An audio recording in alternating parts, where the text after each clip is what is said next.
Baik, assalamualaikum warahmatullahi wabarakatuh. Kali ini saya akan menjelaskan beberapa materi di e-learning saya.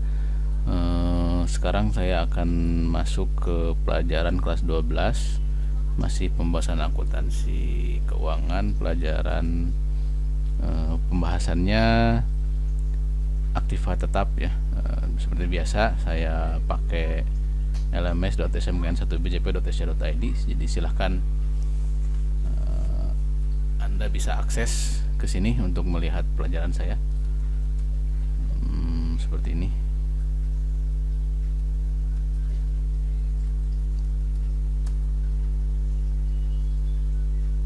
Oh, salah ya. Sebentar. Sini aja lah langsung. Oke.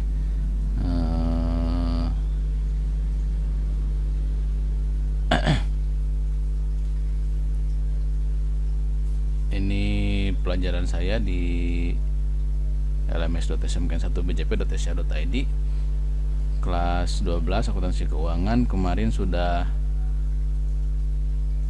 mengerjakan satu ulangan harian ya, chapter pertama. Ini tentang peta konsep aktiva tetap dan juga pengertian dan karakteristik aktiva tetap. Sekarang sebetulnya sudah saya masukkan soal-soal di ulangan harian kedua. Ini tentang klasifikasi aktiva tetap dan perhitungan harga perolehan aset tetap. Jadi silakan Anda bisa akses langsung kuisnya. Bagi yang mau ngerjain kuisnya sekarang langsung boleh. Dikerjakan saja seperti biasa. Anda harus kerjakan sampai Anda mendapatkan nilai 100. Silahkan kerjakan kapanpun Anda bisa mengerjakan, dan berapa kali pun Anda mengerjakan silahkan saja, bebas dikerjakan, sesuaikan dengan Anda. Hanya saja Anda diharuskan untuk sampai mendapatkan nilai 100 dari setiap kuis yang saya berikan. Nah, kali ini saya akan menjelaskan tentang klasifikasi aktiva tetap. Sebetulnya sudah ada di sini. Nah, jadi Anda sebenarnya tinggal klik saja di course-nya, di klasifikasi aktiva tetap. Diklik ini nanti akan muncul URL seperti ini. Tinggal diklik saja, ini akan masuk ke wiki. Karena saya banyak menyimpan materi-materi berupa teks di wiki, jadi silakan Anda bisa buka saja. Sederhananya seperti ini.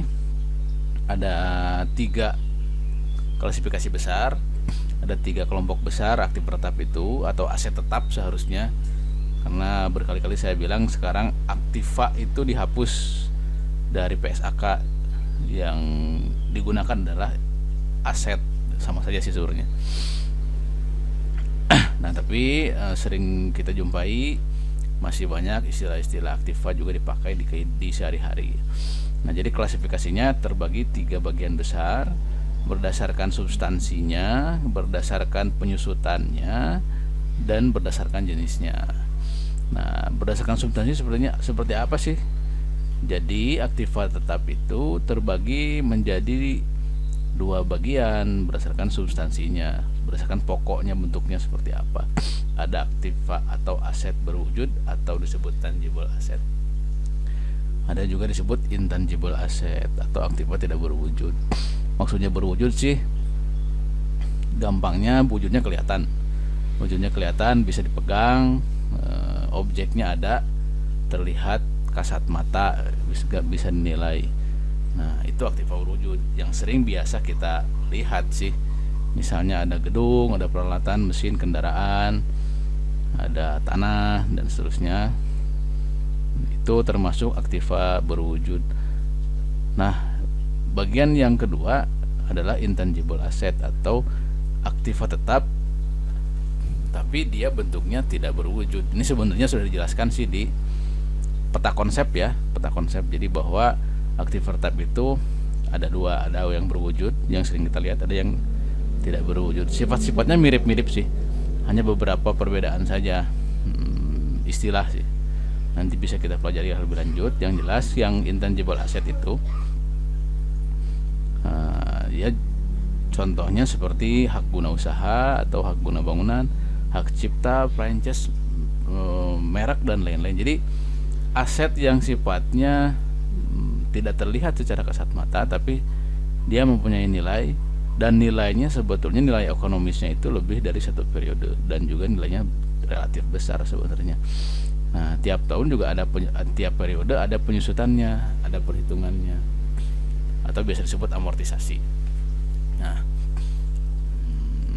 jadi kalau misalnya kita punya merek, misal yang kita yang terkenal apa ya, saya coba sebutkan merek lah, misalnya KFC. Nah, KFC identik dengan bahan ayam goreng ya. Nah, kalau kita dengar KFC, udah pasti kita langsung ngerti, oh ini barangnya ayamnya enak nih. Nah, gitu kan sebenarnya ada nilainya. Nilainya sebenarnya bisa dikonversi ke uang. Jadi sekian rupiah atau sekian dolar atau berapa nilainya itu bisa dikonversi atau dinilai dengan uang. Jadi walaupun tidak ada wujudnya, itu nilainya ada. Atau misalnya hak guna usaha atau hak guna bangunan, itu berupa aset. Biasanya kalau hak guna usaha atau hak guna bangunan dia relatif lama, beda dengan sewa ya. Kalau sewa kita keluarkan biaya untuk menyewa sesuatu, itu bukan termasuk aktivitas tetap. Tapi kalau hak guna bangunan misalnya ada, kalau di daerah yang saya kenal sih, di daerah-daerah itu tanah-tanah misalnya milik pemerintah tidak dijual tapi bisa dipakai. Contoh untuk barang tambang misalnya, kan nggak dijual lahannya, ya nggak dijual. Ada, tapi ketika sebuah perusahaan mempunyai izin untuk melaksanakan operasi pertambangan di sana, izin tersebut sebenarnya termasuk ke intangible asset atau aset tidak berwujud karena dia nggak kelihatan, tapi sebenarnya nilainya ada. Karena untuk mendapatkan izin tersebut juga sebenarnya harus melalui beberapa proses dan juga ada harga perolehan yang harus dikeluarkan. Nah, jadi seperti itu. Atau franchise misalnya yang sering kita lihat lah, Alfamart gitu kan. Alfamart kan nggak sembarangan kalau kita mau menggunakan merek atau merek franchise-nya Alfamart. Pasti kita harus mengeluarkan biaya, mengeluarkan harga perolehan, dan juga mendapatkan izin dari Alfamart tersebut. Nah, itu kan izin franchise itu kita beli ada harganya dan juga ada masa berlakunya biasanya.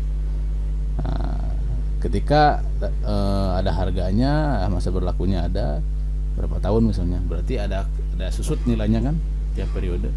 Nah, itu termasuk aktiva tetap tidak berwujud. Jadi sebenarnya wujudnya nggak kelihatan, walaupun sebenarnya nilainya ada dan juga bisa disusutkan kayak seperti itu. Atau hak cipta, paten,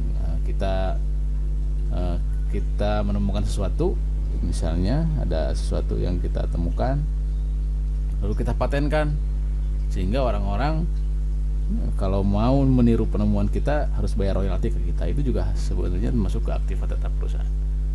Nah, jadi perusahaan misalnya memang dia kerjaannya riset misalnya, atau memang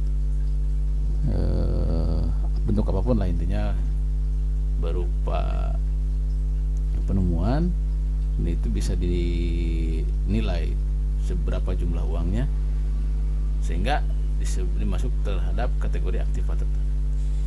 Itu kalau berdasarkan substansi. Nah, kalau berdasarkan disusutkan atau tidaknya ada dua sih soalnya. Ada yang disusutkan, ada yang tidak disusutkan. Biasanya ini ada istilah mungkin relatif baru ya, ada disebut plan aset. Nah, jadi istilah lain aktiva tetap atau aset tetap adalah plan aset gitu. Jadi kalau di IFRS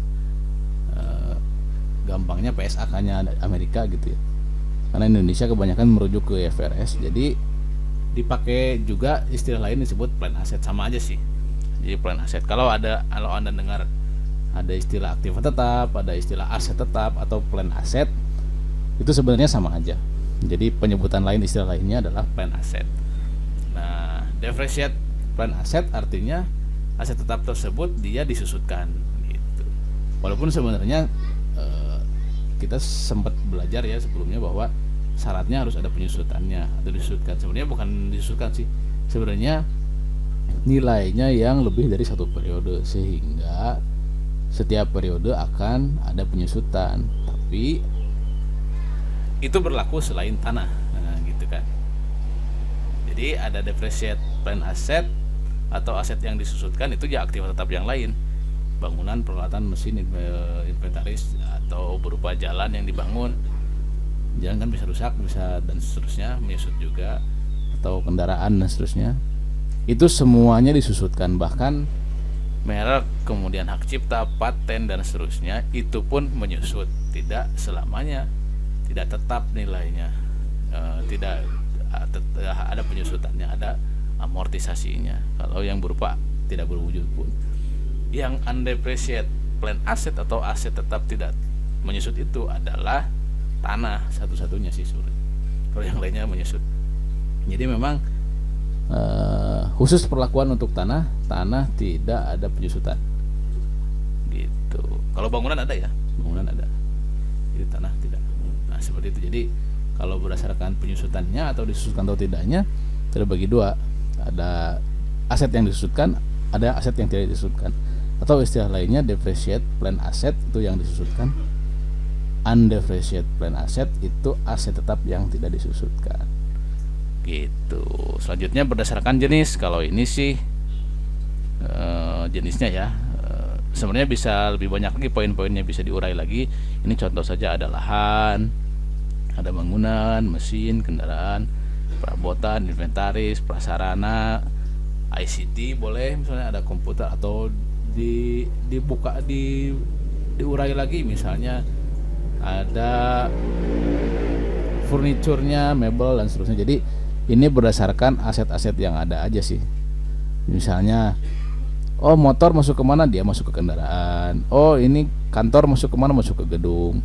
Oh ini mesin-mesin, masuknya mesin. Ini biasanya kelihatan sih kalau dibuat akun-akun ya, terutama di sisi neraca gitu. Jadi sebenarnya ini tidak hanya beberapa poin, 1, 2, 3, 4, 5, 6, 7, tidak hanya 7 poin ya. Jadi bisa diurai berdasarkan jenis-jenis aktivanya sendiri. Gitu ya, gampang lah. Jadi cara identifikasi aktiva atau aset tetap atau plan aset itu seperti itu. Pada dasarnya terbagi 3 kelompok besar. Ada berdasarkan substansinya, berdasarkan penyusutannya, dan juga berdasarkan jenisnya. Kemudian dilihat nanti tadi sudah dijelaskan ciri-ciri masing-masing kelompok besar tersebut. Jadi diharapkan Anda tidak lagi bingung menentukan ini aset atau bukan, ini masuknya kemana sih, ini masuknya intangible asset atau tangible asset, ini masuknya disusutkan atau tidak, ini jenisnya kemana. Jadi setelah menyimak materi dari saya, diharapkan Anda tidak lagi kebingungan untuk mengelompokkan atau mengklasifikasikan aset tetap atau aktif tetap atau plan aset. Demikian, terima kasih.